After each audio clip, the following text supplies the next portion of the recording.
I wasn't down to really come live in the countryside in the beginning. Like all my shoes were heels, and I was wearing suit every day to work.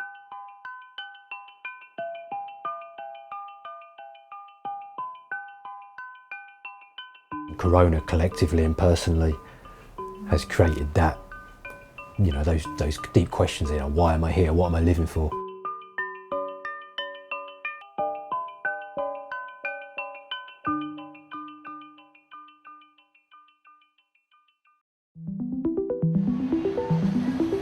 It's hard to believe looking at crowds like this, but Japan is fast becoming a pretty empty place. Japan is in the midst of a dramatic population decline. The country's population shrinks by hundreds of thousands of people every single year. And few places are suffering the effects of this decline more than the countryside. In just 20 years, nearly half of all towns nationwide will be at risk of disappearing. It's why today, much of rural Japan looks like this. Nationwide, 13% of all homes are now listed as abandoned. But the coronavirus pandemic has left many wondering whether it's time to leave the city life behind. For 3 straight months, the number of people leaving Tokyo outpaced the number of those moving in, a first since 2013.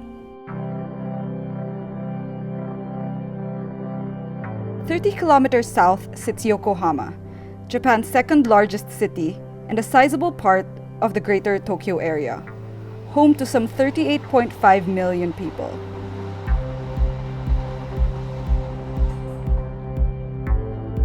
The Swindle family moved from the United Kingdom to Japan 4 years ago.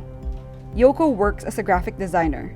Her husband Jason is an English teacher, and both are now seriously considering a life in the country. This COVID situation actually made me easier to think that it's possible to live in the countryside. Before, I had to meet my client in person. I had to commute to Tokyo to meet them. But now, since this COVID situation, we always have meeting online. So I could live anywhere basically if I have my laptop and Wi-Fi.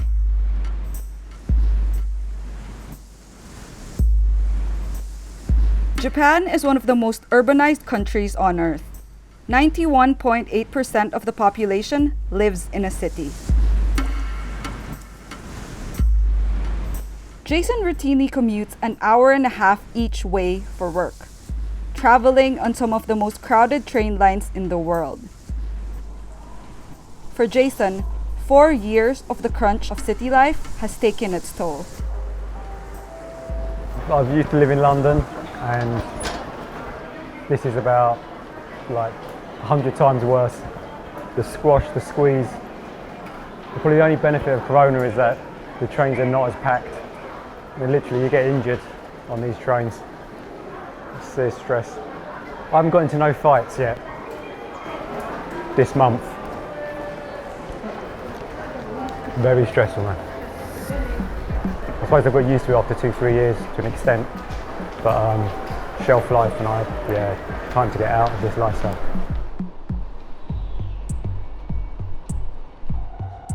Due to COVID, since April, May, I'm working like half the week at home, which has been great because, I think a lot of people have realised that we can work from home. And, if you've got like a 2.5-3 hour return commute every day, so have that 2.5-3 hours of your life back, to be able to spend with your family, to do whatever, to spend in bed. This is incredibly important, precious times. I definitely think it was my idea originally to try and make this move over to the countryside, this change of lifestyle. So there is a place we want to check out. Maybe sort of like a holiday home, somewhere you can go the weekend, go for a few days over, holidays, longer holidays, and just get a vibe of what it's like to live in the countryside. It's all up to me how I overcome this fear of changing from the lifestyle.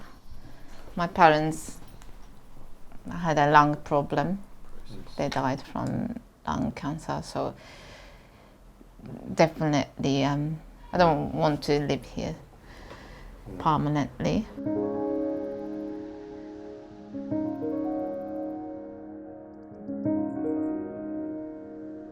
The Nagi family moved to a farmhouse in Uenohara 9 years ago to set up an organic farm and eco-lodge. But then the pandemic hit the hospitality industry hard, so the couple shifted their focus to the farming side of the business.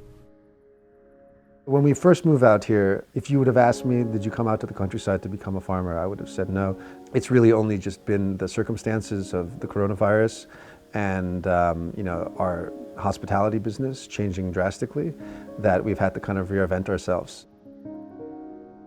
Since COVID, we've been shifting to producing vegetables commercially and selling them as a high quality product to people in Tokyo, especially people who are more concerned now about shopping in public places and are comfortable being able to order high quality organic produce online from a farmer that they know.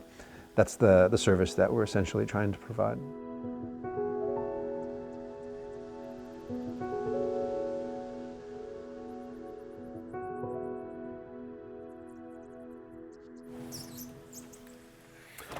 So this is the guest house that we've renovated. It's a 150-year-old Japanese farmhouse, and we've pretty much done a full renovation on the interior of the house. As you can see, all the old beams, these wooden posts and beams, are the original structure, and everything else from the floor to the ceilings to the walls and the shoji, including the windows, we've replaced and kind of put our own touch on. This is one of the bedrooms on the first floor where guests stay. We usually have large groups of people who come and spend the night with us and then do any kind of farm activity up on the farm, helping take care of the chickens, or just kind of having a whole farm to table type experience staying here. Both my wife and I worked in corporate type business in Tokyo. We decided to move to the countryside shortly after 3/11, the big earthquake and then the Fukushima disaster. At the time, we were really living like a high consumption lifestyle, working hard and spending a lot of money in the city, but it was getting old.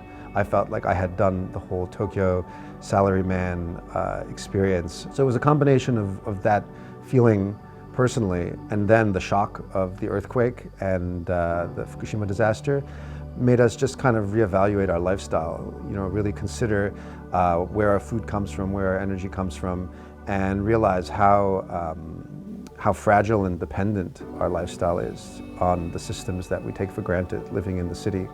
And I was really looking to come out here and have a place where I can experiment to try to build that more resilient lifestyle, more resilient to the shocks of just the unknown and dependency of that, working for a company and living in the city. Living in the city, especially living in Tokyo, there's a lot of social expectations, there's a lot of work obligations, there's a lot of structure that you have to deal with. And out here, there's hardly any structure in terms of how we build our lifestyle, but that means that it's all up to us to create that structure for ourselves. So it's one of the best things, but it's also a challenge for us because it requires us to really be to push ourselves because there's nobody else pushing us. It kind of requires an entrepreneurial spirit to really be able to, make it here in the Japanese countryside, I think.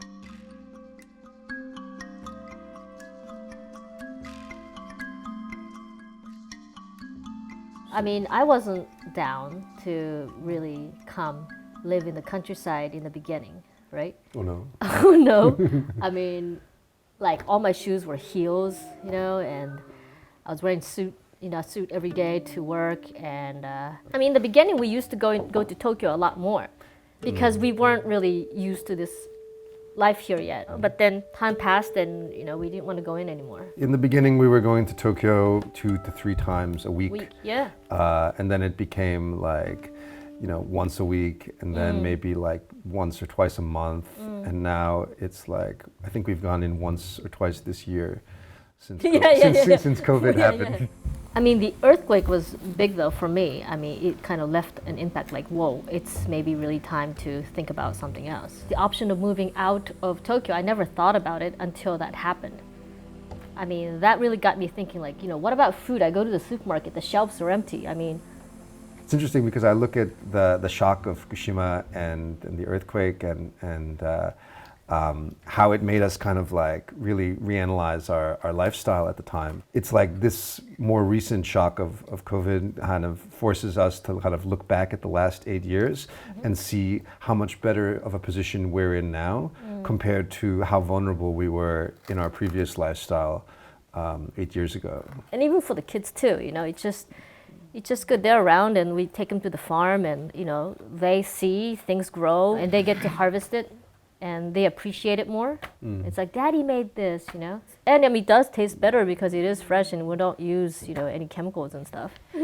Yeah, so I mean, I think the disadvantage is that you have to figure out how you'll make an income. And it's hard to make a stable income because obviously, you're not getting a monthly salary or something if you're trying to run your own small business. It's definitely not that easy to just move. Yeah.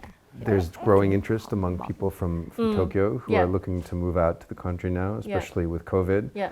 I wonder how that relates with the demand, because I feel like there's always this supply and demand in terms of like people looking to come out here, Right. and then also people who are willing to actually let go of their property and rent their property or sell their property to people. Right, So right. there's a That's huge really, stigma, really hard. a huge stigma associated with renting property and renting your house.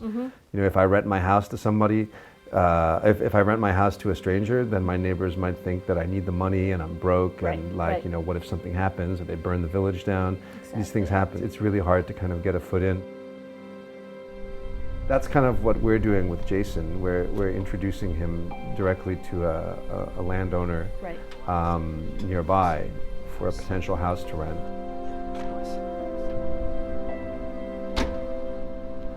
I'd say we would. I mean, it's not definite to move to Uenohana.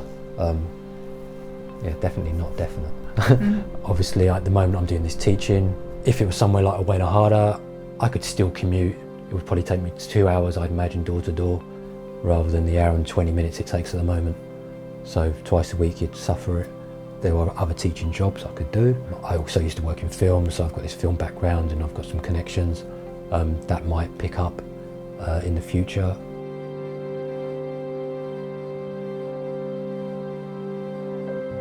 Byron sent me a couple of photos of a house, like an old Japanese country house.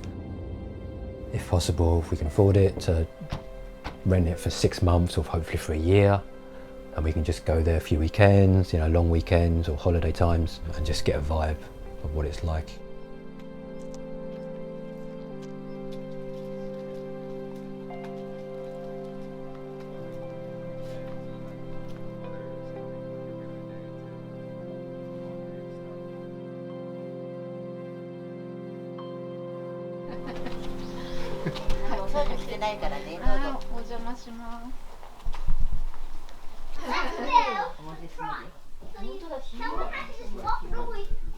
You have to try and not. The ancestors. You're watching. I like his mustache.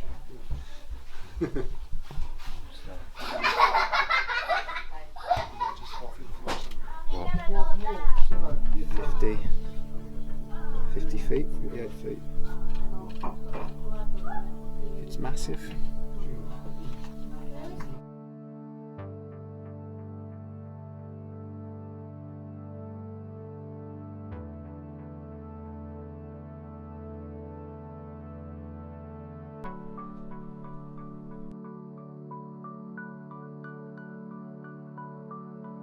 So what do you guys think of the house? I really liked the space. It's a project, yeah? Yeah, a lot of work. But to be honest, I kind of expected more kind of empty house. You know, when we first came here, there was nobody in the village besides us, right? But then there's another couple of empty houses over here. Somebody else moves in there, and then somebody else moves in there. Then all of a sudden, you know, people's acceptance to having new people coming in, it's already kind of like opened up. The door's been opened. Definitely nice area. It's in the middle of nowhere, and I can feel the nature and the smell. It's very different from where we live. But the fear, definitely education of our daughter and also friends. So, yeah, I already lived in a mansion, so It's a big difference. alien life to me. Yeah. Everything has good and bad, doesn't it? Do you know, there's good points and bad points. Yeah. Yeah. You know, obviously the bad point about living in a countryside is Inconvenience. inconvenience. But convenience is also relative, right? Like, you begin to question whether the things that you worry about, that you used to worry about, are things that are really important to you or not. You have to kind of step out of the city and out of the consumer lifestyle to really be able to begin to realize that there's another way, really.